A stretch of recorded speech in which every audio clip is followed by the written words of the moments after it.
Hello, hello everybody. Welcome to the stream today. Hi, my name is Princess Evillan, for those of you that don't know me.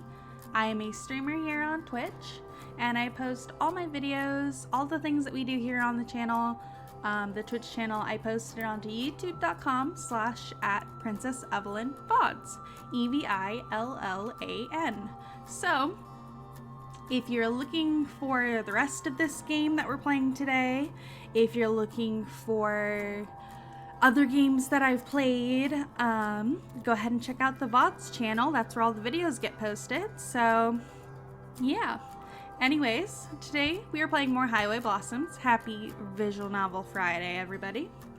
I'm very excited because when we last left off with Highway Blossoms, Amber and Marina were just starting to get together, and they were kind of feeling out their relationship a bit. And, their relationship hit a high point, and, some stuff happened, we'll just say. And they were at a really high point, but then all of a sudden Amber started to feel very responsible for Marina, and she started to feel like that she was taking advantage of Marina's joy because she can't feel anything other than grief for her grandfather right now. And so she puts a lot of blame on herself about having Marina be responsible, or be responsible for Marina, which I pointed out many times that you should never feel like you should feel a healthy amount of responsibility with your partner. Like, your responsibilities would be, making sure they're cared for, making sure that everything is okay with them, that they're not having a mental health decline or having an emotional decline or having a physical decline. Just supporting your partner to be the best kind of partner they want to be. That's the key choice, is what they want to be. And Marina puts forward a lot of effort into trying to be independent. And Amber ends up saying a lot of the time that, Marina relies on her and she's there to fix things because Marina breaks it. And it ended up with them having a shouting match at each other. And Amber said some horrible things.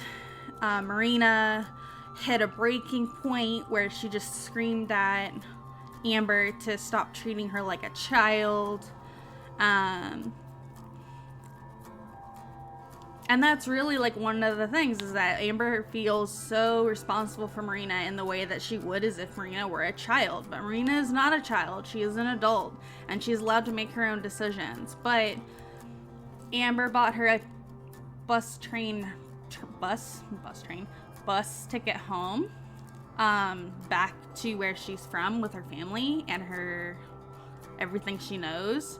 And she's gonna basically just have her go on the bus and just disappear from her life. And it's a really cold thing to do.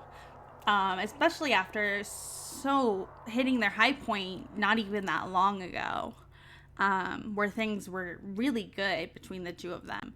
And Amber was being very vulnerable, and Marina was being a super big emotional help for her.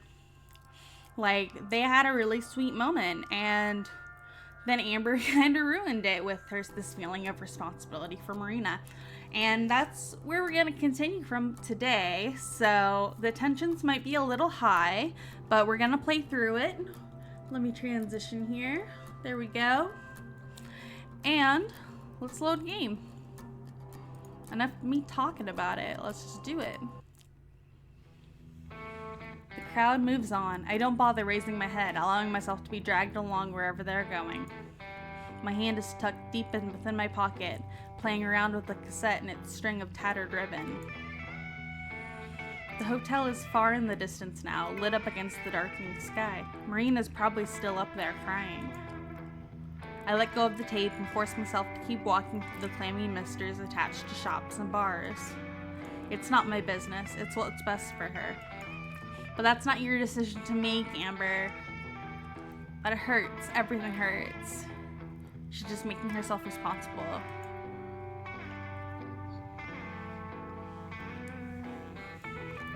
I keep expecting Marina to come skip after me and lean on my shoulder so we can explore the town.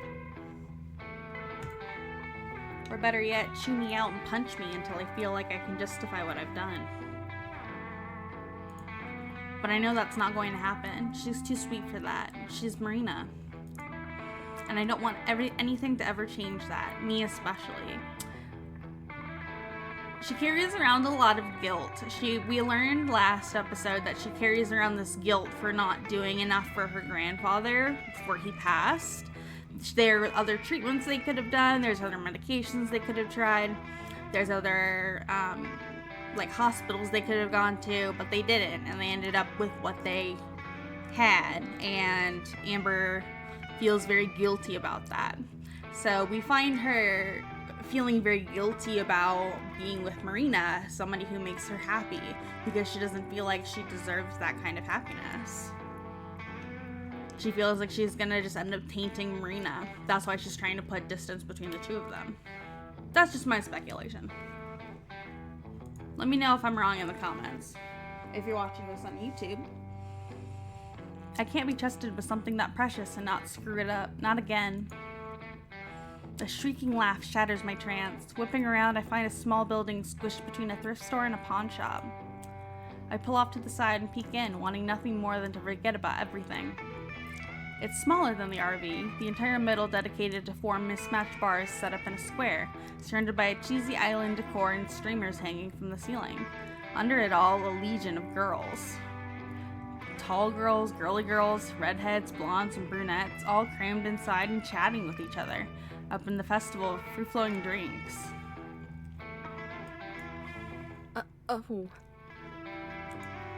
I get to see myself blush in real time thanks to the window. The rest of the bar probably does too. I must look like an idiot. I don't leave though. Sitting at the bar beneath the red and pink party lights is a slim girl with shaggy rainbow-dyed hair. She sways on her stool as she laughs at the bartender, the shape of her ass outlined in her tight jeans. I can't buy her a drink, but then again, this is the place for it.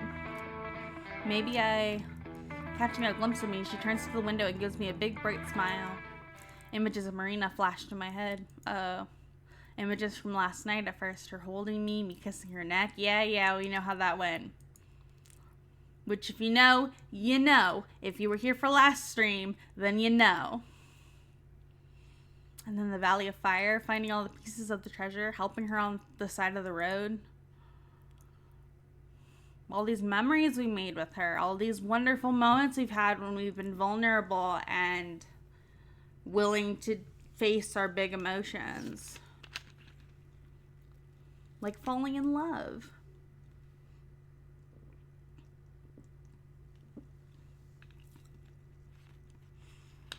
But the images that stick out the most are the quiet times. Me driving on the highway while Marina sways back and forth to my music. I back away, then take off as fast as I can. Am I that disgusting? Was that all Marina was to me? Yeah, so now she's starting to kind of question herself because she did actually fall in love with Marina. And she's starting to have these doubts that, yeah, you really loved Marina. I stop myself. When it barely stings, I do it again, smacking myself so hard that tears bead in my eyes. Blinking them back, I swallow and keep running. One by one, the shops vanish behind me. The sidewalk thins, then disappears. Eventually, it's too dark to even see the ground, and I'm running under unfiltered starlight. When I finally stop, my shoes are heavy with sand. I wilt over and suck in huge... Wilt over? I don't know what that word is supposed to be. I don't know what that word is supposed to be. Okay, I wilt over and suck in huge, gasping breaths. Forcing myself to look over my shoulder, I realize I'm surrounded by sand dunes and rocky hill ranges. It just seemed weird to me. Wilt over? I've never heard that. I've left the city far behind me. My footprints prove that. The saguaro cacti are scattered at random, like sorrowful people brooding under the moonlight, their prickly limbs reaching for the sky. I settle my breathing and listen to the sounds of the desert. gust of wind stirring the dry air, a crackly yelp of a coyote, the whimsical horns and hypnotic guitar strums of faint ska music. Wait, faint ska music? Wait a second, what? Now I really am disgusted. Squinting at the horizon, I catch a glimpse of unmoving light. It's faint and alone, but it's definitely there. Pressured by some kind of masochism harbored deep within me, I follow the light. The closer I get, the more I know I should turn back, but my fears are proven to be right as I approach the sound. A black motorhome with stripes, just as hideous as the music blasting from it. With every screech of a trumpet, my ears bleed a little more. Every time the guitar plays that stupid, unchanging rhythm, I die inside. Oh my god. But the worst part is something I've never ever been subjected to before. Singing. Singing? If you can call it that. Not from the song, but from a familiar, brain-piercing wail masking over it. It's awful, like a dying siren trying to reel in one last sailor. Covering my ears doesn't help. I can only wince in agony as it reaches a high note, probably killing any wildlife in the general area. Rude, Amber. Someone needs to stop this. I march to the door, wondering why I'm even going to bother. After everything she's pulled, why should I when I can just go about my life? I know, Leica. She's going to Mariah, and that's weird. I wonder if Mariah's going to offer us some good advice for once. But then she reaches the chorus. That's if we don't die from her ska singing. Yeah, that's why. I give the door 3 solid bangs. The singing stops. Ha! I knew you numbskulls couldn't live without me! Mariah swings the door open. She's flushed, dangling a glass bottle from her hand, only to be silenced to a single sniff upon seeing me. Hold on. You suck at treasure hunting and singing. Go figure. Hold on a second. We're gonna save real quick. I'm gonna go to the title. I'm going to check the preferences. Yep, see, it auto triggers itself on. So, okay, toggle that off. That's what I thought. I was getting worried because I think we're about to have a fling with Mariah. You suck at treasure hunting and singing. Go figure. She slams the door in my face. I knock again. It's delayed, but she reopens the door, her head cautiously peeking halfway out. You've taken everything from me. What else could you possibly want? Well, we didn't find the second bit of treasure, so there's still some treasure out there, isn't there? Your soul. You do want that. Give me the treasure and you got a deal. I'll throw in the slackers too. That's your sister. You can't do that. That's probably not gonna happen. She leans out the door, nearly stumbling over as she peers from side to side. Where's your better half? Where's your better half? I look down. How do I even answer that? Mariah growls and limps towards her refrigerator. Come in. Uh-oh. Girl recognizes girl. We do recognize the game. There's trouble in paradise. Are we hearing the underlying tones? Does Mariah know? May as well. No one is waiting for me anymore, and yelling at Mariah is as good of a distraction as any. I climb in. My nose is instantly assaulted with the smell of rancid beer. Ew. And whiskey. And vodka. There might even be traces of a skunk. Oh. Again, if you know, you know. I decide to breathe through my mouth. Good call. The couch and the cot are both empty. No lackeys to feed into Mariah's delusions in sight. Where are the other 2? Yeah, where's Joe and Tess? Head in the depths of her fridge, Mariah only snorts. Tess wanted to see some stupid Walk of Fame, so Joe took her. Not interested in the Walk of Fame. Palm Springs has a Walk of Fame? According to the squirt. She leans back out of the fridge. How old are you? 19, I believe. So, under drinking age. 19? Why? Close enough. Drink. Close enough. Yeah. With the loose throw that I actually have to dive for, she tosses me a bottle. The print is in Spanish, carved into the thick glass just above the label. I tried pronouncing it, but it comes out sounding depressingly American. You should be worshipping me. That's the good stuff. Ew. I'm ecstatic. Are we gonna get tipsy? I think she's too gone to notice the flatness in my voice. Even if she did, I doubt she'd care. With something resembling happiness on her face as she cradles half a dozen or so bottles to the couch. You gonna drink all that? Haven't you had enough? Go die. You stole my equipment and my treasure. I'm not letting you steal my 40 ounces to freedom. Mariah's voice actress is doing a great job of making her sound intoxicated. I really enjoy it. It's fun to listen to. I shrug and plop down beside her. Mariah drunkenly reaches for the remote, misses it twice, then switches off the music and hurls the remote across the room. Finally, thank you. I hate ska. Mariah snarls at me like a toothless piranha. It's reggae, you uncultured brat! She slumps back down. This guy's okay too. Scott's okay too. Uncultured. You were the one who wanted to blow up Shiprock. It was a suggestion. Suggestion! I don't have nearly enough TNT for that. The fact you even have it is what bothers me. Whatever, at least I know what I listen to is good. I like whatever you're into. Oh, I can assure you, what I listen to is better than ska. Reggae! Jazz fusion, new age, world music, all better than your circus noise. You actually like that hippy-dippy crap? What Volkswagen did you fall out of? The one that hit your mother when she was pregnant with you, apparently. Damn, Amber, damn.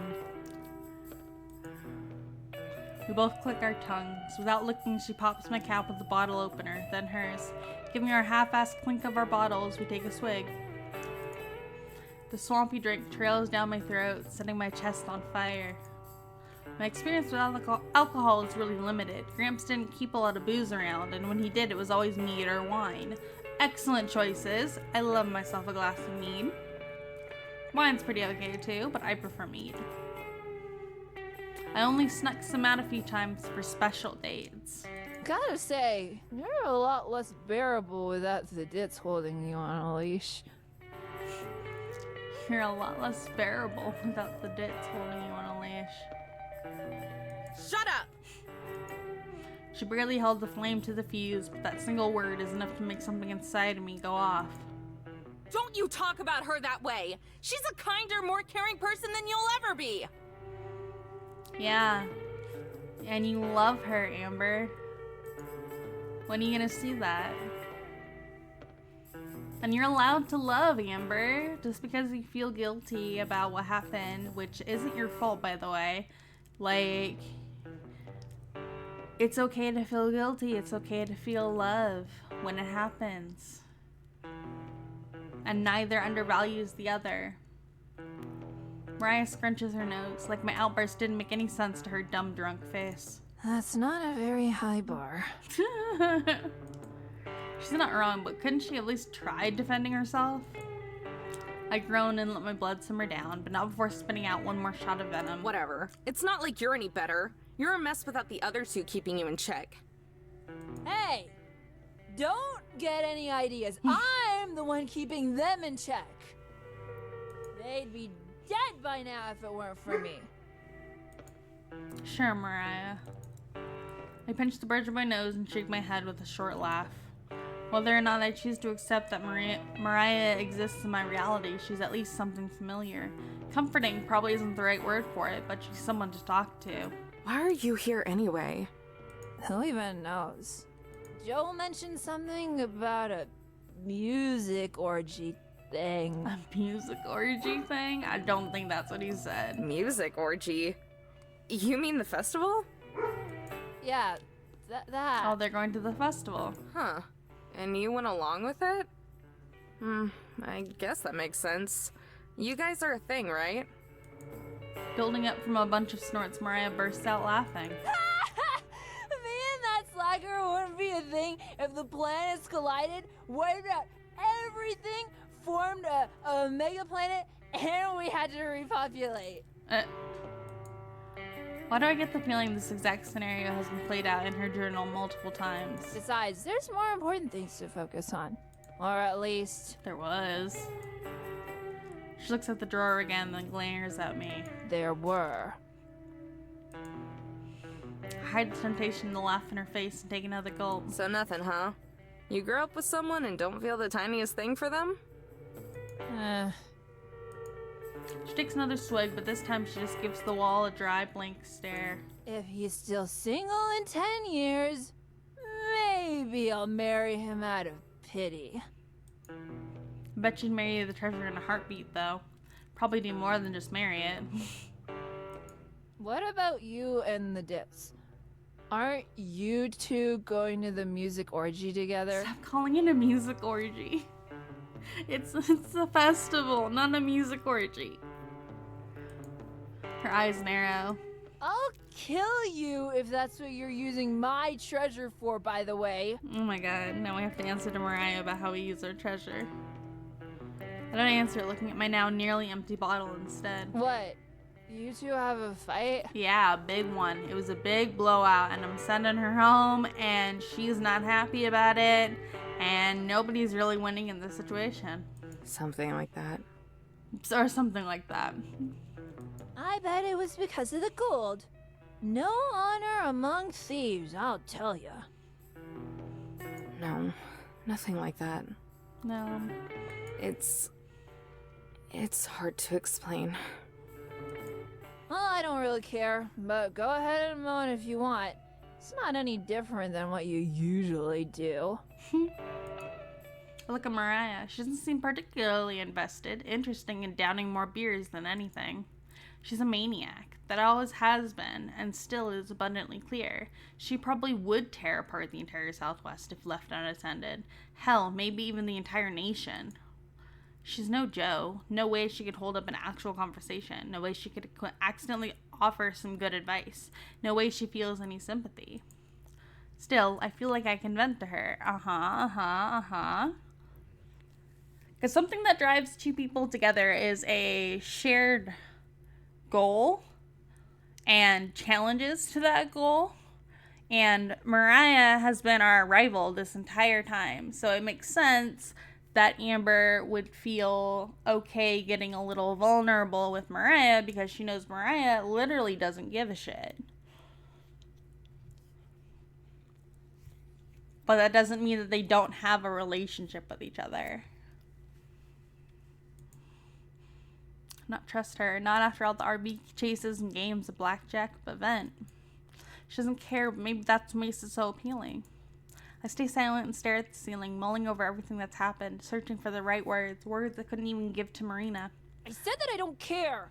Not that I'm willing to wait all night so you can steal my time, too. Oh my god. Just give me a minute. I'm not really used to this. Taking a deep breath, I look past Mariah, unwilling to let her see my shame. The single shred of pride I have left snaps, and I let all the weakness come fumbling out. I met Marina a little after my grandpa died. He was My chest tightens. my best friend. My parents didn't want me, but he did. He raised me in that motorhome. He didn't have to, but he took care of me anyway. Mariah sips at her beer, listening in silence. No smarmy remarks or deluded rambling. So, when I was a kid, I decided I was gonna take care of him too. Gratitude, you know? Yeah, but it's... You can already see the red flags popping up and how it affects Amber as an adult. Again, she's like, my parents didn't want me, but my grandpa did. And so there's a lot of debt owed to that, because she even says gratitude, you know? Gratitude for a lot of things. His love, his acceptance, the music. I stifle a laugh. God, the music. The goof could spout random trivia about the weirdest music. Bands you've never even heard of. But I loved it. And I loved him. It sounds dumb. A little girl feeling responsible for some full-grown geezer. I didn't care, though. I wanted to prove how much he meant to me. And that's how it worked for the longest time. But then he got sick. I funnel down the beer and reach for another one. Mariah shoves her hand in front of me and pops off the cap, right as the next cycle of heartbreak starts to close in. I whisk back the bottle and force it down. Foamy, soapy foam rushes to the top and spills over as I pull it back. Mariah only shrugs. That festival? He was the one who bought those tickets. It was gonna be our trip. Yeah. That didn't happen. Yeah, he passed away. I failed at my job. But I could at least take the trip for him and try to make up for it. So she's not even going to the festival because she wants to. She's going because she feels indebted to her grandfather. And I don't know if I can speak for the grandfather or for any of these characters, as a matter of fact. This is all my opinion and my speculation. But I would say that her grandfather probably would want her to go to the festival because she wants to. She wants to celebrate his life and celebrate the things that made him him with somebody who is there for her. I think he would want there to be somebody who is there for her. And that entirely could be Marina. Then I met Marina. And you've already built up this whole mindset of being responsible for other people and caring for them, fixing their problems when they have social faux pas. A smile slips onto my face. Despite everything, even just saying her name makes me feel cheerful. She was really cute and needed a ride, not to mention oblivious. Maybe it was just instinct, but I wasn't gonna let someone so innocent fend for themselves in the desert. I didn't plan on sticking around for long, but when we found the first part of the treasure, I don't know. And then you challenged Mariah to a battle. I told myself I was gonna stick with her because I had to pay off Gramps' hospital bills and funeral. But the truth is, I stuck with her because it felt like it was a second chance. I could do some good. Help and protect someone who really needed it. Help and protect someone who really needed it. And the closer I got with Marina, the more I felt like she was my responsibility. But even more than that, when I was with her... My voice cracks, trembling under the weight of my words. I was happy. It was like Gramps was never even gone. Then I remembered he was, and I completely shut down. Marina tried comforting me, but I just took advantage of her. When I woke up, I realized that's what I'd been doing this entire time.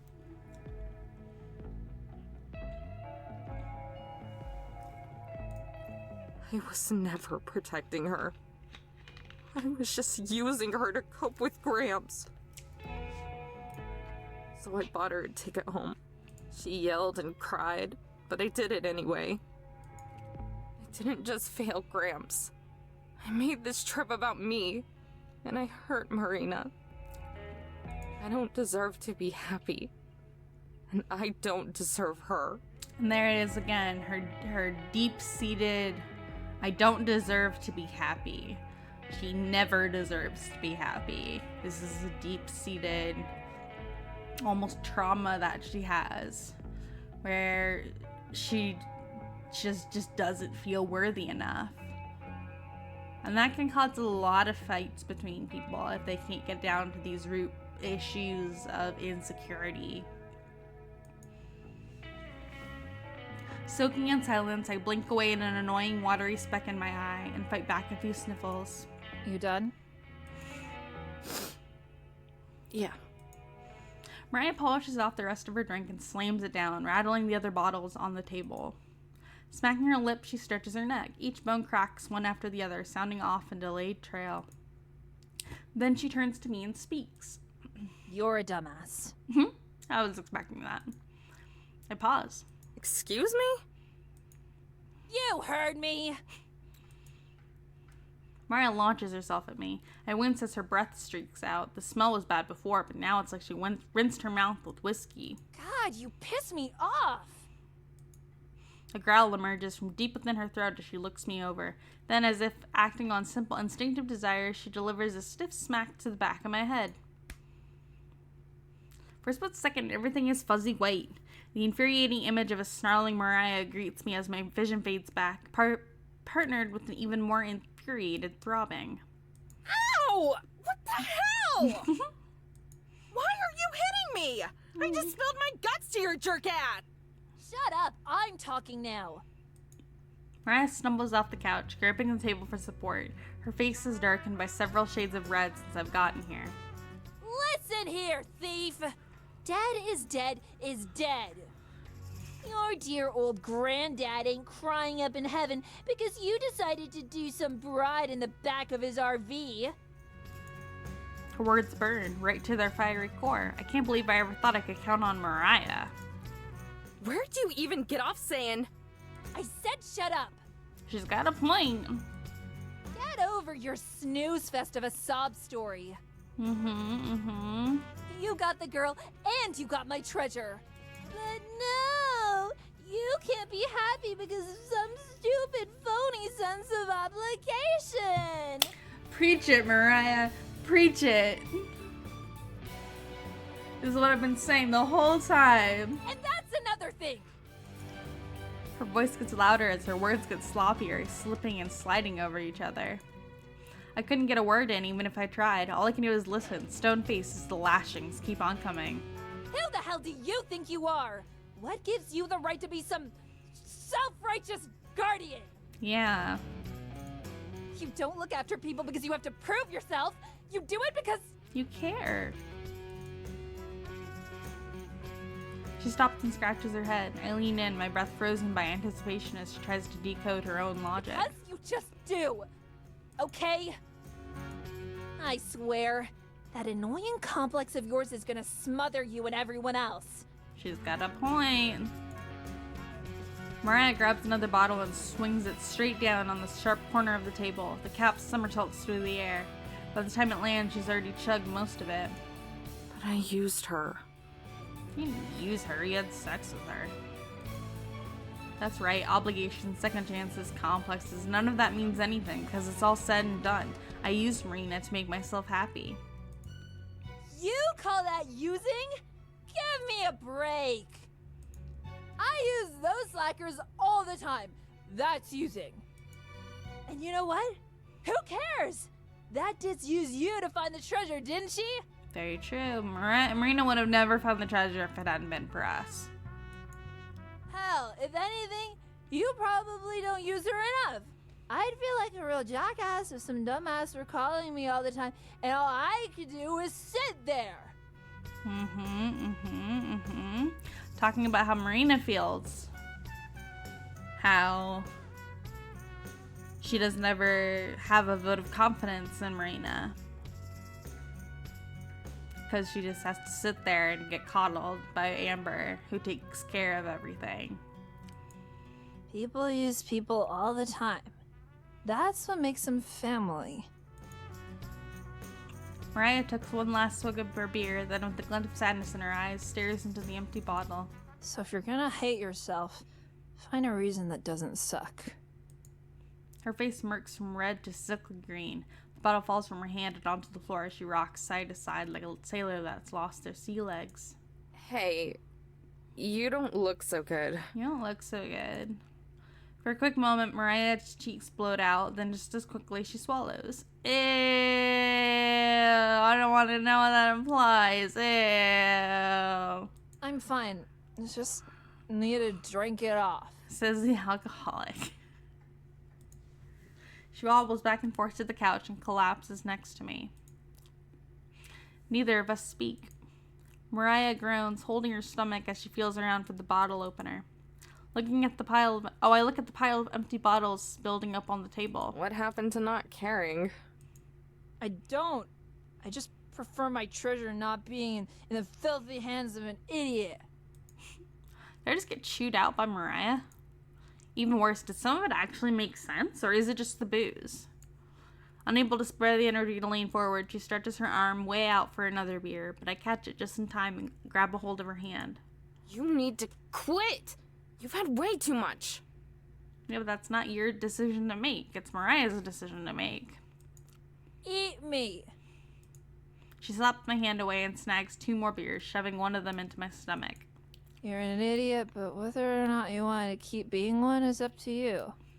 I don't know. I need to think about it. Can you just, like, not be an idiot? Is what Mariah says. Good advice, Mariah. She did have some really good, solid points, though. Like, things that I've been saying this whole time. Things that I've been predicting. Yeah, with the way this story is going to go. I don't know if they're going to make up. I don't know what's going to happen when she goes back to Marina, because she's eventually going to have to return back to Marina. And I don't know how that's going to go.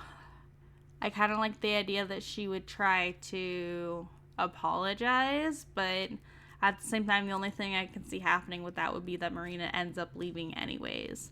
And there has to be an ending where we both end up at the festival together and we just enjoy the rest of our ride until she has to go back home. Dumbass. Poor Mariah. Nothing she says burns anymore. Now it only stings with the acidity of truth. Getting over it, letting Marina in, really letting her in, yeah. It's just not that easy. It's never been that easy. But if I don't... Putting my hand on my thigh, I squeeze the outline of the cassette. Mariah raises out her beer and grunts. Sighing, I raise up mine and we clank them together. Jerk-ass.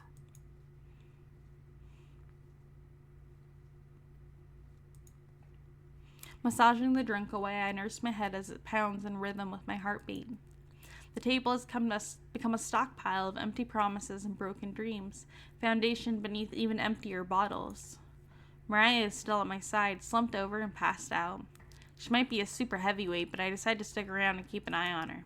Soon Joe and Tess will be back and they can take care of the rest. I watch the slight movements of her chest as she breathes in and out. Seeing her so quiet is eerie. It's hard to believe there's still a person underneath all that yelling and obsessiveness, but there she is. People use other people all the time. That's what makes them family. It sounds gross and awful, but those words have been echoing inside me since she said them.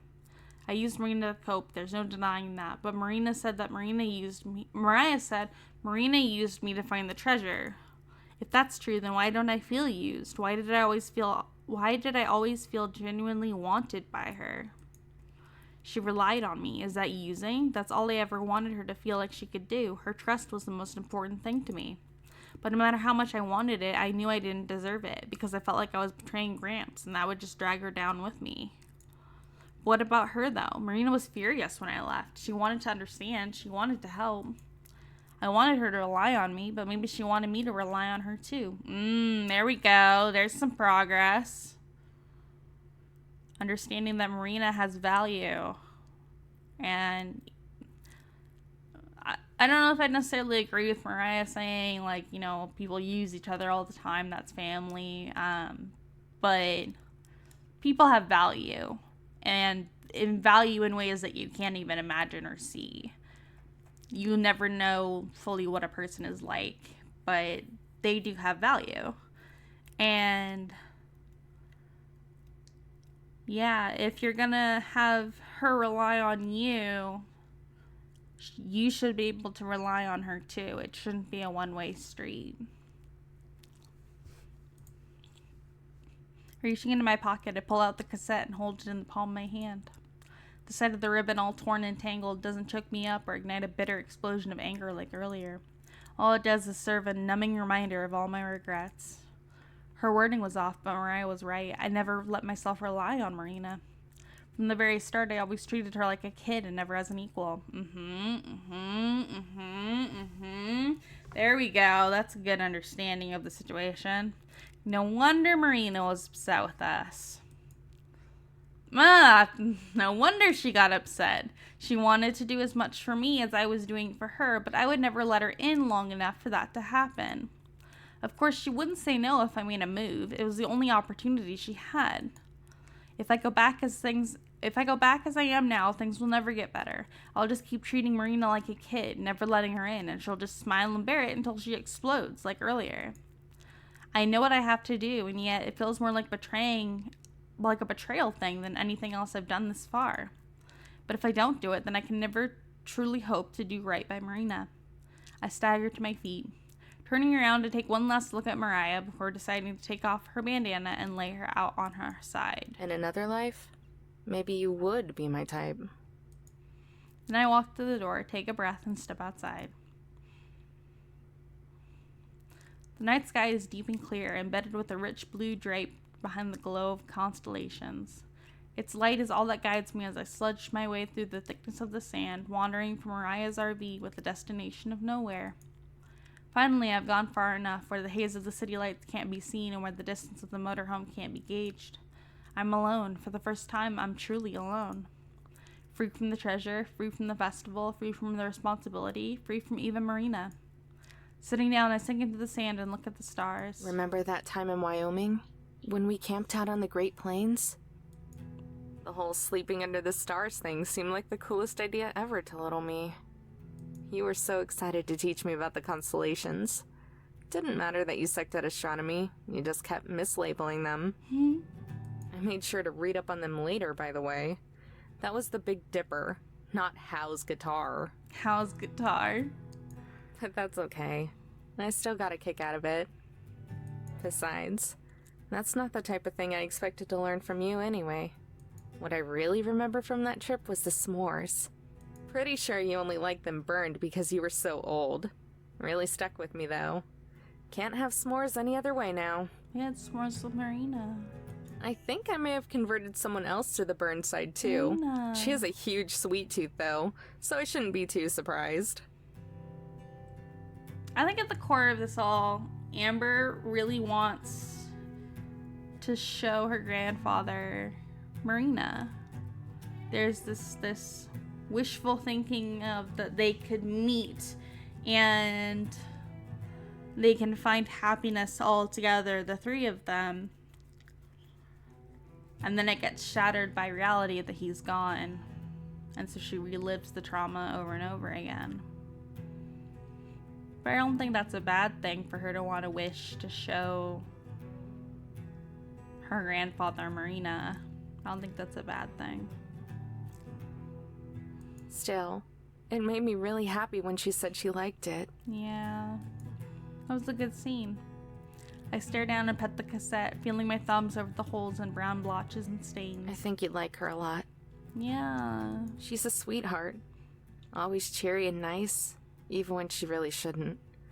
Don't know how she does it, but she can somehow deal with me and my moods. Yeah, but we've been awful. We were awful to her. This is her first time ever leaving home, and it shows. I worry about her a lot. Kinda like how I worried about you. There's that parallelism between Marina and Gramps that she doesn't deserve either of them. She hasn't shown enough gratitude. Kinda like how I still do. A tear drips onto the cassette. I didn't even notice it trailed on my cheek or the rest. Maybe I got attached too easily and really did use her. But I don't want to leave. I love her so much. And I want to prove I'm worth loving too. Oh, Amber, you are worth loving.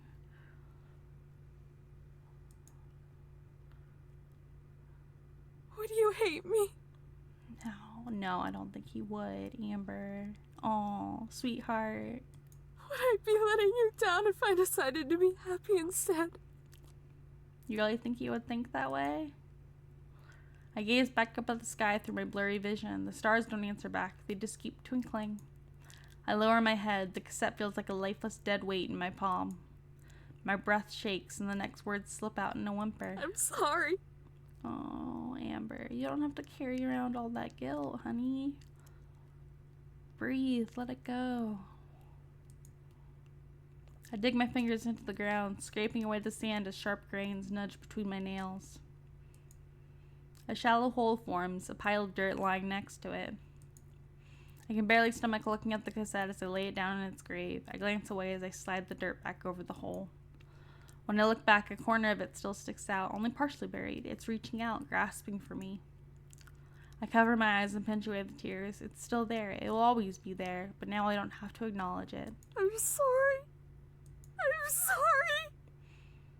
I'm just having like a little mini funeral for her grandfather. She can actually be emotional because she's finally alone. She has such a hard time showing vulnerability and emotion. Drenched in sweat, I gasp back to life and hack the sand out of my mouth. Memories from the night before I start flooding back as I choke down a lump in my throat. The desert, the tape, the stars. Marina! My head snaps to the sky. The sun's already a quarter of the way done with its cycle. Soon, if it hasn't already, the taxi will pick up Marina and I'll never see her again. All because I couldn't let myself trust Marina. Damn it! I slam my fist down, kicking up a pitiful plume of sand. Did you sleep outside all night? Even if I ran, I'd never be able to make it in time. If only I had the motorhome. Wait. Mariah! There's a chance they might still be camped out nearby. Wiping the tears from my eyes, I spring to my feet and sprint in the direction of their motorhome, leaving the half-buried cassette behind me.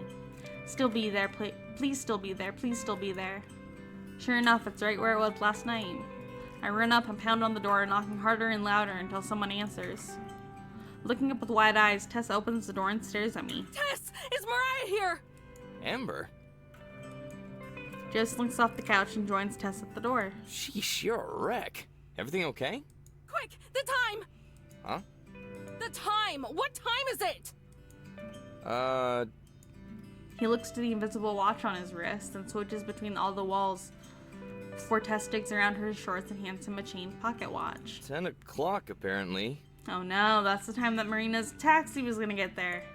She needs to get to the station. This is gonna be like a Ross and Rachel thing where she runs up at the end of the airport, but it's a train station, bus station, whatever. I don't know what it is. When did you start carrying this around? Why the hell's it so freaking loud? A bottle comes hurling towards Joe, but he ducks at the last second, letting it shatter across the wall. Okay, that's not okay. That's not good behavior to let Tess be seeing. Oh yeah, she smashed the last one. 15 minutes. There's still time. Whoa, slow down a sec. Time for what? I know this is short notice, but I need a ride. A ride? Now? I said shut the hell up! Another bottle comes flying towards him, but this time Tess hops and snatches it out of the air. Go Tess! Fuck yeah. He looks across the room, then back to me. Now's probably not the best time. Sis's hangovers are lethal. No! We need to leave now! Do you not remember what I said I'd do with the jumper cables the next time you... Nursing her forehead and lifting up another bottle, Mariah stomps over, only to freeze when she sees me. Mariah, I need a ride. Please. You were right. I made a big mistake, and if I'm not back at our hotel in 15, I'll never see Marina again. The motorhome falls silent, all eyes on Mariah. Her face is blank, unreadable compared to all the crazy-looking scowls she usually wears. Finally, she speaks. All right, let her in. Woo! I'm really sorry, but you know how she... Wait.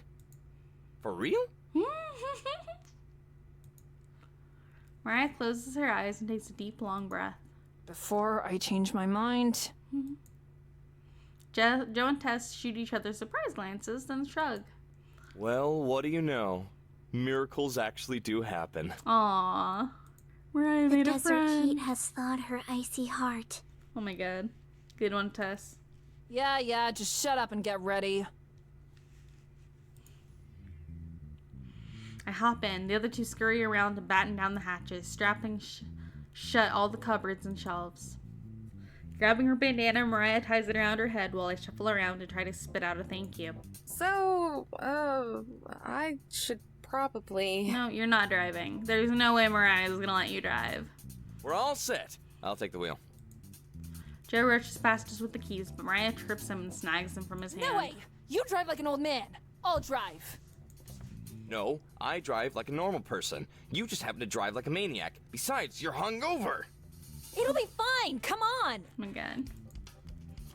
They both dart over to the front seats and the RV roars to life. Tess, hair of the dog. Tess nods and runs to the fridge, grabbing a bottle that looks a lot like the ones from last night, except this one has a picture of the devil on it. She tosses it over to her sister, who showcases the same catching talent as her. Now that's what I'm talking about. Slamming the bottle in the cup holder, Mariah sticks her head out the window and backs up the motorhome. Joe shakes his head, replacing the devil's brew with a nearby water bottle while she isn't looking. You're going to need to hang on tight, by the way. Oh my god. Huh? Why? My question is immediately answered as I'm flung against the couch. Tess's small frame crashes into me. It doesn't hurt as much if you relax your muscles. Tess, that's so weird. So true, but so weird. The RV speeds forward, license plate wind chime dinging in chaos, disunion as the bottles and cans roll across the floor, playing together whenever they meet. Even the table is seesawing back and forth. I look out at the window. Mariah flies onto the road, cutting off an entire lane of cars. The RV hits the ground and bounces. I manage to keep my head from bashing the cot above me, but Tess lets herself get tossed around, rolling across the floor with the trash. So where exactly am I going? The hotel downtown. You'd have to be stupid to miss it. Remember who you're talking to here. Hotel? You didn't spend any of my treasure on that, did you? Mariah glares back at me, oblivious to everything on the other side of the windshield. I might have used a nugget to bribe the manager. What? I'll kill you! Save the cat fight for later. There are more important things to focus on right now. Like the road! Like the road! The road will always be there, Joe. My treasure won't. Treasure or our lives? I think everyone here already knows the answer to that one. I had Tess do the math. The treasure's worth more than any of you. Watch out! A big rig comes speeding towards us, blasting its deafening horn. At the last second, Mariah swerves back into her lane as the truck barrels past us. The motorhome hits a bump and bounces up again. Unprepared, poor Joe's head hits the ceiling, knocking the light from his eyes. If I squint hard enough, I can even see his soul trying to drift away from his body. Oh, poor Joe. Sis, I think Joey's dead. About damn time! He was getting annoying. Tess salutes her fallen comrade. It's always the sane ones who die first. We zoom past the town's welcoming center. It's not far at all now. Tess, what time is it? 10:12. 10:12. I grit my teeth and glare out the window. Please still be there. Downtown comes into view. The strip of familiar stores and restaurants start forming. Mariah races down the street, ignoring all traffic lights and pedestrians. People leap out of the way and cars break into other lanes. We're almost there. Get ready! The hotel looms just up ahead. Through the windshield, I can see Marina holding onto a small suitcase as she prepares to step into the cab. She had a suitcase? But did we buy her a suitcase? She didn't have much stuff. I leap to the door and swing it open. Wind rushes through my hair. The motorhome is slowing down, but I don't care. The hell are you doing? Jump out the car. I launch myself onto the street, tumbling across the burning concrete as the road tears against my skin. Immediately, I spring back up and dart towards Marina. Marina screeches to a halt in the middle of the street, blocking anyone from driving through. Three of them hop out. Oh, Mariah screeches to a halt in the middle of the street. Okay, blocking anyone from driving through. The three of them hop out, Joe clutching his head as he stumbles out the door. Amber? Before she can get out another word, I grab... this is not what I would be doing. There's a lot more talking that needs to happen, because in Marina's eyes, you were gone all night, and now you're suddenly back and kissing her like everything is okay, and like none of that happened. That would seem really dysfunctional.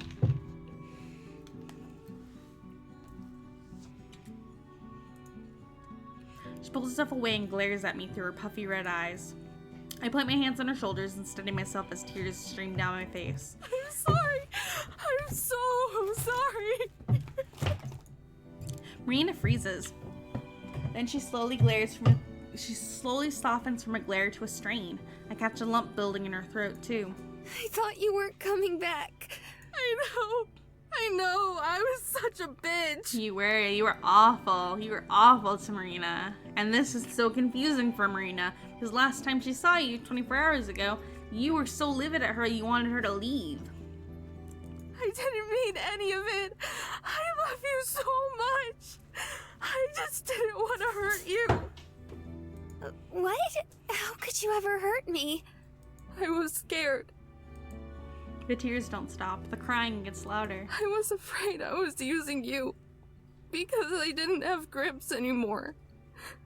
I lost my family. Aww. I always wanted to help you, but I think I might be the one who really needs help.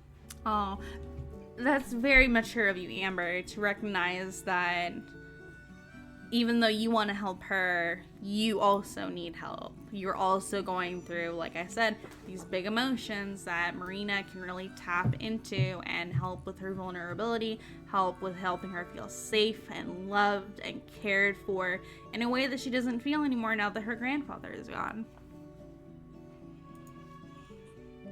Marina can't hold it back any longer and starts bawling in my arms, hugging me as tight as she possibly can. Dummy, I'm your new family.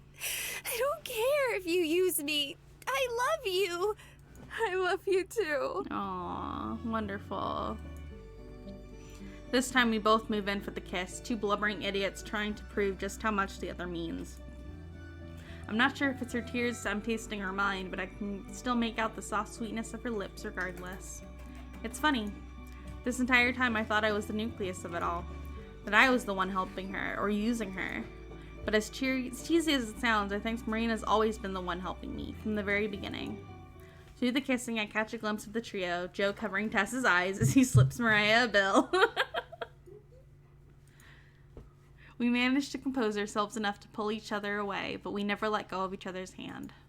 Rolling her eyes, Mariah unties her bandana and tosses it to me. You both look disgusting. Here.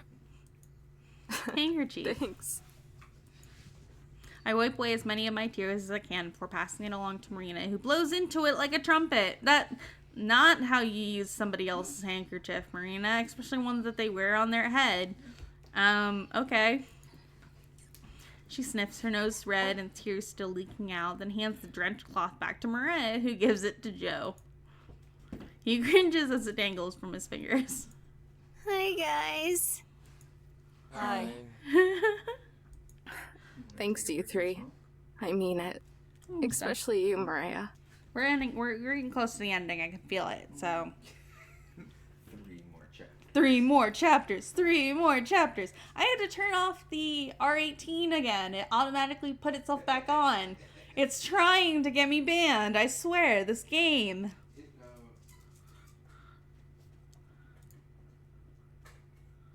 For a moment, Mariah lowers her guard and almost smirks, then remembers it's just not her style. Whatever.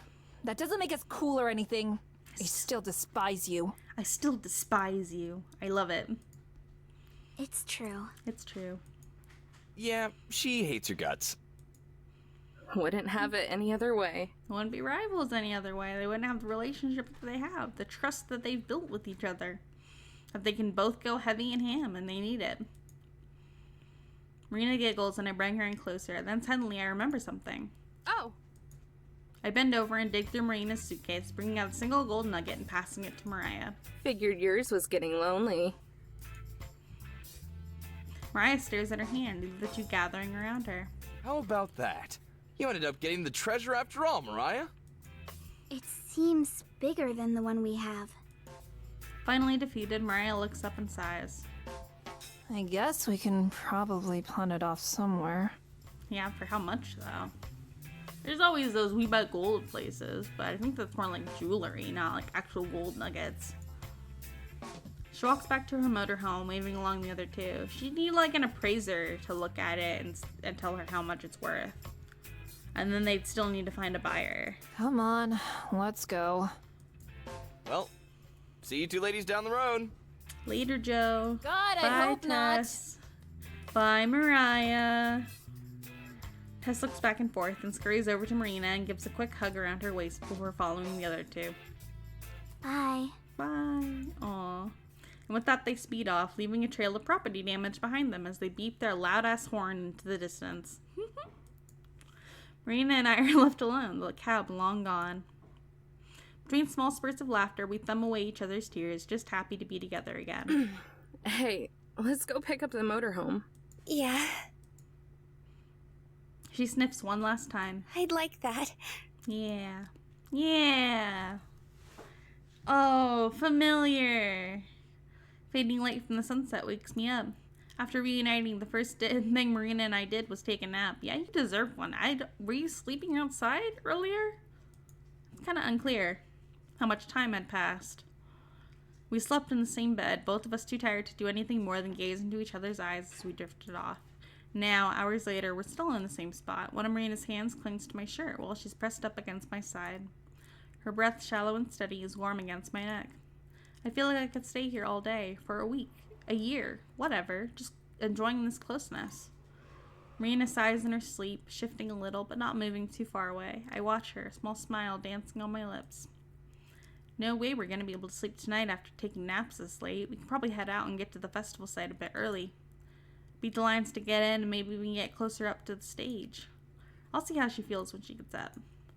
Gently, I extract myself from her grip and climb out of bed. To kill some time, I wander to the back and take stock of our supplies. We're running low on bottled water and could use some more snacks. The healthy kind, not Marina's selected tooth-rotting kind. Also, we need to stop by a laundromat sometime, too. Hell, we should probably go to a clothing store and pick up a few more changes of clothes for Marina. Yeah. Like, I know it's because it's easier to draw it that way, but, like, taking in context that they've been out for, like, a week, maybe more, and Marina hasn't had a change of clothes the entire time. Her clothes must be so stinky, especially after getting, like, really into the dirt and, like, they crouched down when they were in the second place, the little city, the little deserted city. They were out and down on the ground. Marina's been digging. She's been sweating, all in these clothes. They need to go get more clothes for Marina. So you can't just keep wearing Amber's stuff. Since we're going to be sticking together after all. Aww. That thought makes me so happy I couldn't stop even if I wanted to. I didn't have to be lonely anymore. I could make these plans for two. When I walked back by the bed, still being careful not to disturb Marina, I noticed something weird. It's gotten brighter outside. No way. It dawns on me, quite literally. We didn't just sleep through the day. We slept all the way through the night and into the next morning. Oh no. Marina! I shout her name as I lunge across the bed to shake her shoulder. Despite my frenzy, she opens her eyes lazily. Amber? What's wrong? We slept way too late. We've got to get going fast. The festival's starting in just a few hours. Marina pats my head like I'm a naive kid. Amber, it's okay. It's not until tomorrow. No, you don't understand. We slept through all the way. It is tomorrow. We slept all night. Now her eyes get a bit bigger, and right on time the sunlight falls across her face. Huh? They slept way too long. Yeah. I move back, letting her sit up. We've got to go, or we'll be standing in line all day. She smushes her fists into her eyes and rolls out of bed. I'm up. Can you make some coffee, please? No prob. Gonna get ready. I nod. Marina's zombie shuffles off to the bathroom to brush her teeth and fix her hair. I set about preparing. Soon the warm smell of brewing coffee fills the air, as does the sound of running water. Both Marina and the coffee finish around the same time. Marina skips over to where I am and leans into my shoulder while I wrap an arm around her. Sorry, I shouldn't hold us up, huh? Nah, this is okay. Just for a moment. Then I pull away and grab a pair of mugs, passing one to Marina. I fill mine up with steaming black coffee and then hand her the creamer and sugar. But Marina shakes her head. I'll try it how you drink it. Ew! Ew! I hate straight up black coffee. It's, Eyebrows raised, I pour her a cup. You sure? It's a super acquired taste. Marina takes a sip and scrunches up her face in disgust. Yeah. It's good. Uh-huh. Uh-huh. No, really? Marina's voice actress killing it again. She chokes on her next sip. You don't have to drink it black just because I do, you know. You said it's an acquired taste, though, right? So I want to acquire that taste. That's fair. Go for it, Marina. By the time I finish my first cup, she's only had a quarter of hers. She gets halfway through before she gives up and dumps in some sugar. I'll acquire it later. Of course. While she preps her coffee, I go over to the cabinet where we stash the gold. Aside from those, there's one other small, brightly decorated box. I take it out and set it on the counter. Marina instantly hops over. Ooh, what's that?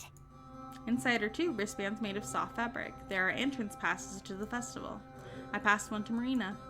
Hers. Gramps'. The tenderness in which she takes it reminds me of how, when she first held the gold, like if it fell, it would break. Make sure you don't lose it, or you'll have to wait in the RV while I go watch. You wouldn't. I think about it for a second. Then I answer truthfully. Okay, you're right. But still.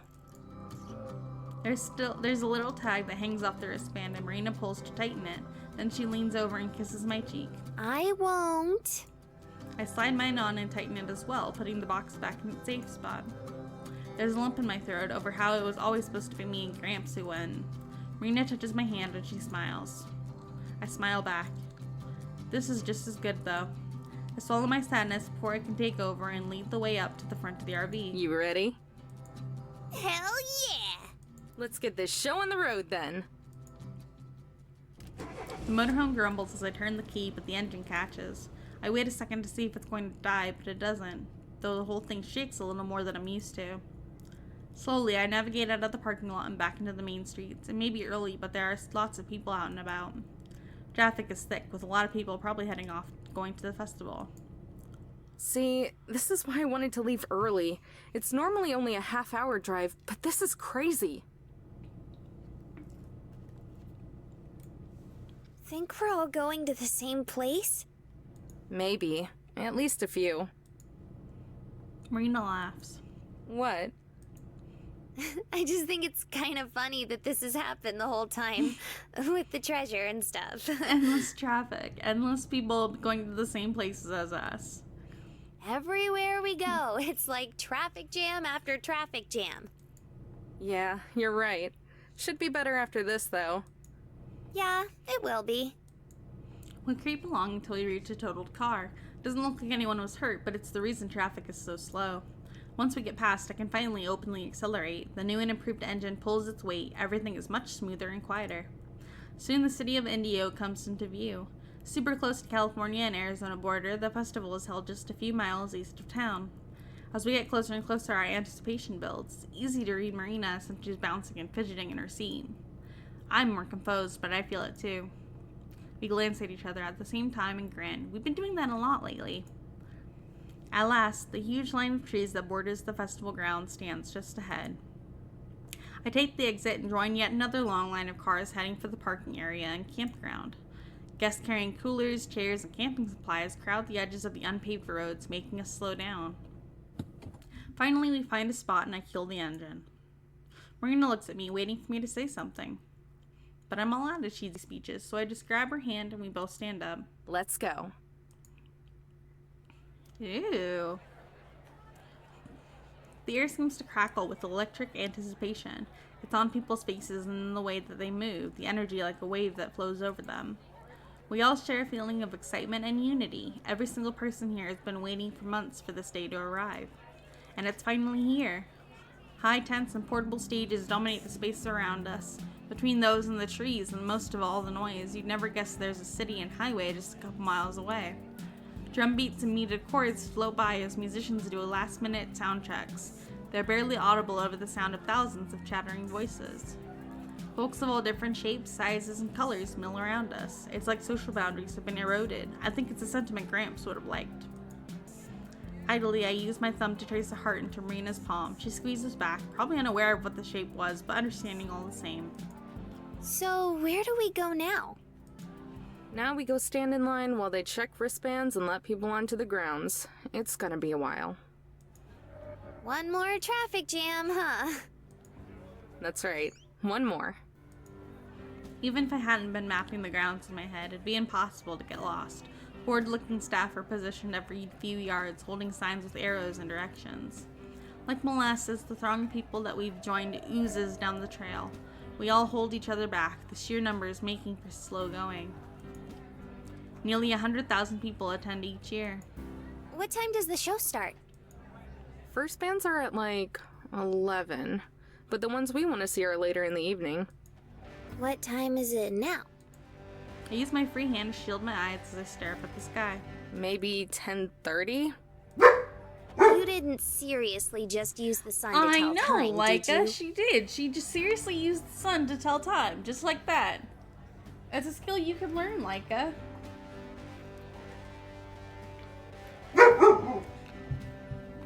Very talky today. Laika, enough talking. All done. Go lie down. Excuse my dog, everybody. She's just being really chatty right now. What, you can't? No, I can't. Not all of us were born in the wilderness, Amber.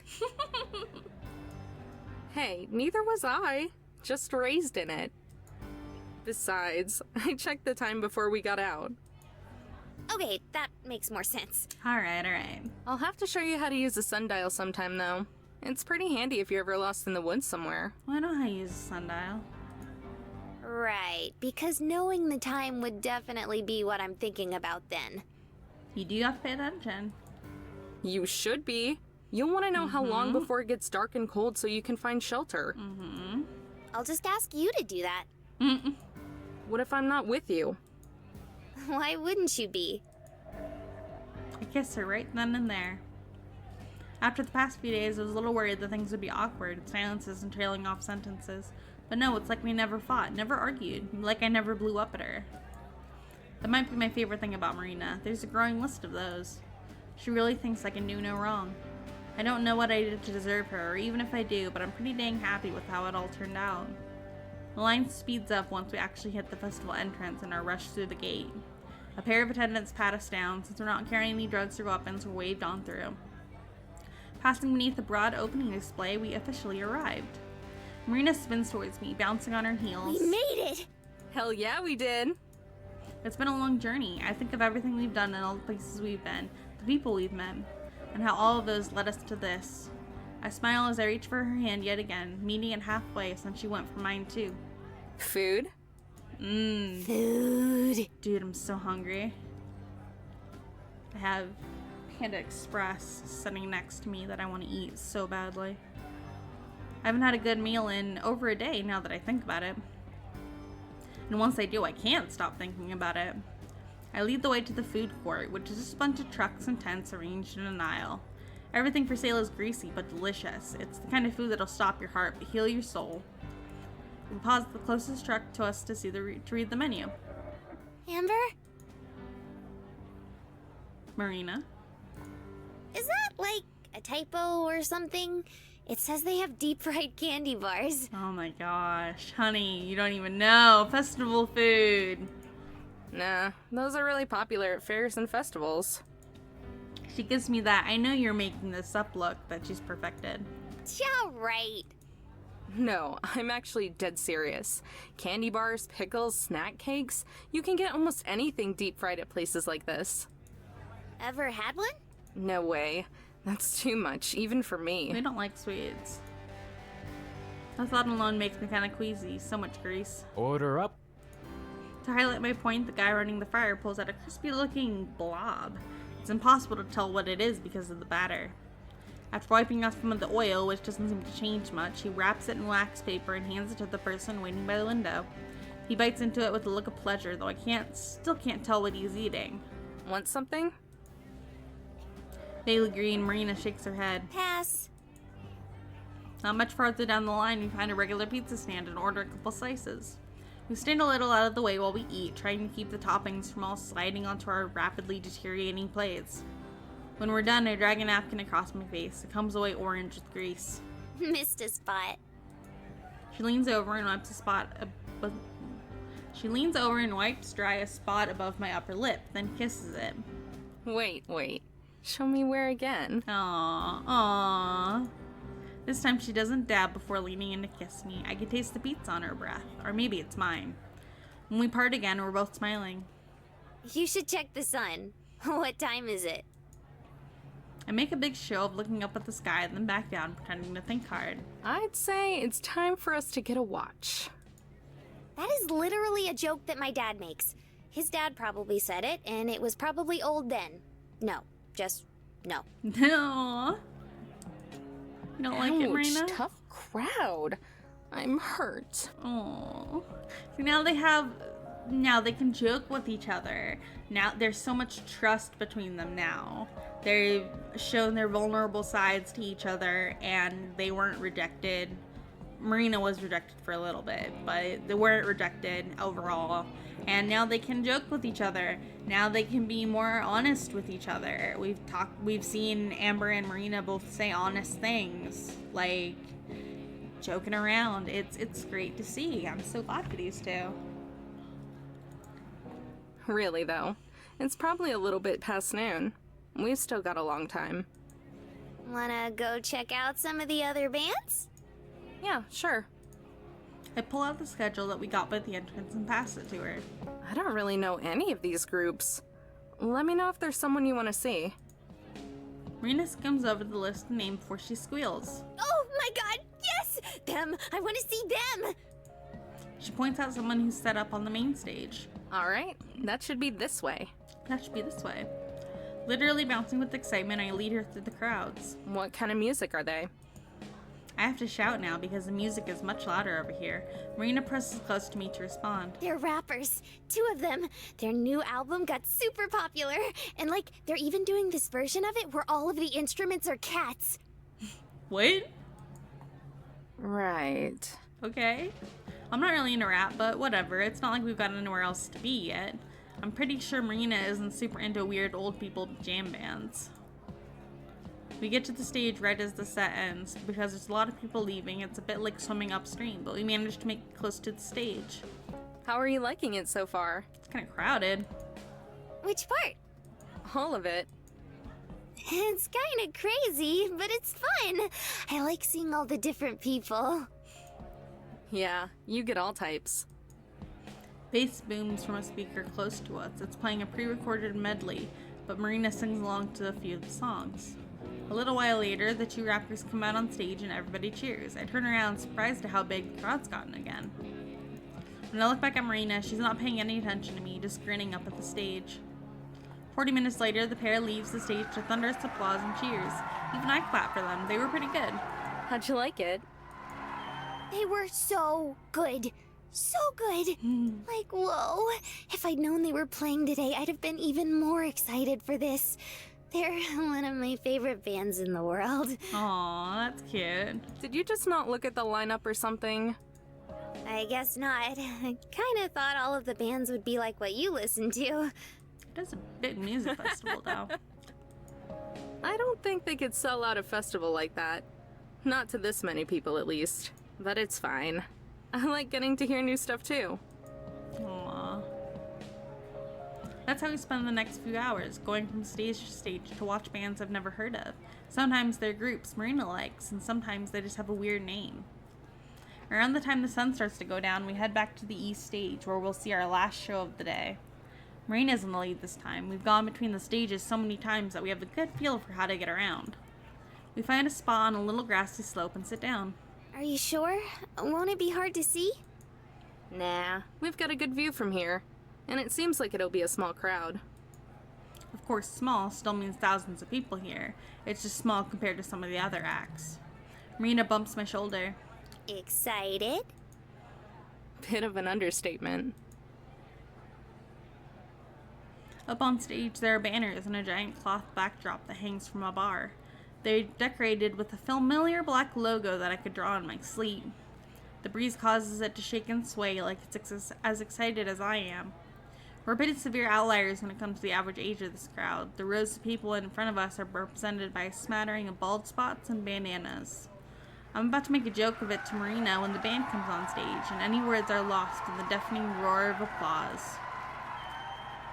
Beside me, Marina's voice joins the thousands, whooping and yelling.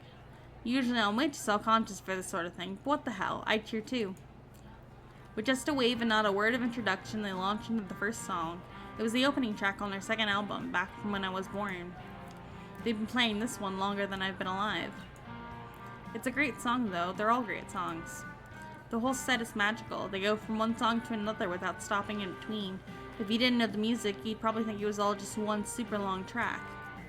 Even though it spans a few decades worth of albums, everything flows seamlessly, like it was meant to be heard this way.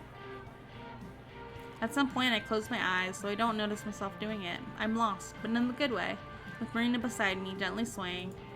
There's not a single sad thought in my head. For 40 minutes, everything in the world seems right. I marvel at the odds that my life could turn around entirely in such a short amount of time.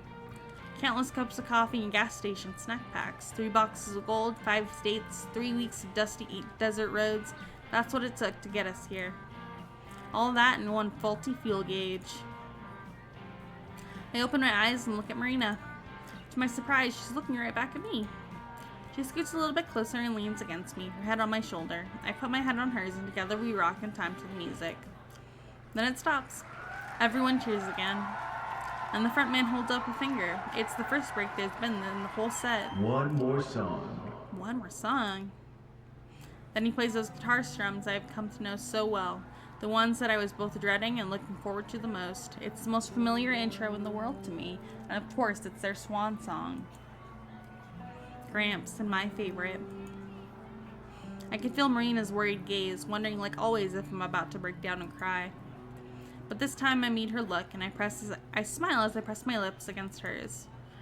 I'm with the girl I love, seeing my favorite band live as they perform my favorite song. What's not to smile about? Somewhere I hope that Gramps is smiling too. If there's an afterlife, I hope they get free tickets to the festival. A single bittersweet tear leaks out of my eye, rolling down my face and onto our lips. I picture Gramps here beside me, not replacing Marina, but with us. I know he would have liked her. Yeah, that's what I was talking about earlier. As the song comes to an end, I mouth just one word. Goodbye. And then it's over. I feel something change. Not a physical motion, but an emotional one. Something new. Something deep inside me feels right. The band bows. People are screaming their affections. It's over. We saw them. They performed. It's over. Beside me, Marina shifts to look at me with a coy look on her face. Oops. Amber? Yeah? I think I know what I want to do with the treasure now. We both lean in, for once knowing exactly what the other was thinking. I think I do too. So where to next? Aww. Finish the story, and they all lived happily ever after. From the mountain beast that haunts Sierra dreams. Tall trees, dead leaves, sticks and stones, and God, please show me how to fight with might and tell me when to run. Strangers, dangers, lightsaber wielding rangers. Katie Smile Diamond. when I step in line, don't mind when Jill I'm Harris. Good job, you two. Run down mountain town where folks Alyssa know I'm Hart, not very from good. around. Help She did me a great keep my job. sanity when Freddie I've been on Hines. my own. Tess, who voiced Tess. Lisa Reimold. She did a great job. All these voice actors did a great job. Give a big round of applause for the writing of this game, for the production, for the sound crew, the editing, all of that stuff. It's such a good game. I've had so much fun with this. Thank you today for joining me for the last of Highway Blossoms. We'll find another visual novel to play next week, so I hope you'll join me for that. I'm going to leave you guys with the rest of this credit sequence. I don't know how long it is, but it should be pretty quick. And thanks for joining me. I will hope to see you guys on Tuesday for Grim Fandango. We're going to try to finish that. And join me for Thursday to finish up Okami. We're getting really close to the end. So I think we can finish most of our games this week. So anyways, check out the Bots channel if you're looking for other videos. If you're watching this on YouTube, come join us on Twitch, twitch.tv/princessevillan, EVILLAN. And thanks, guys. Before I wake, the earth's my heaven, the great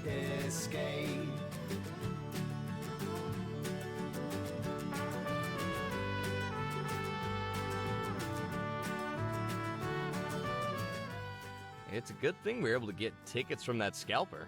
I was almost worried.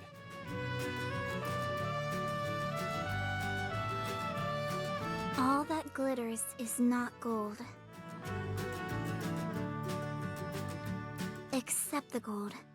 The gold always glitters. Yellow and gold, sunflower dress, those color sunsets, loneliness, don't hit me where. You know, I've been hearing talk about a government caravan that disappeared somewhere in Texas.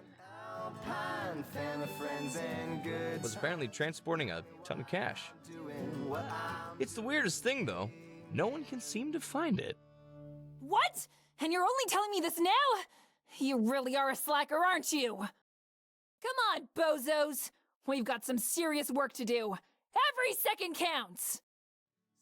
sunshine, alpine, family, friends, and good times. Remind me why I'm doing what I'm doing. Hey.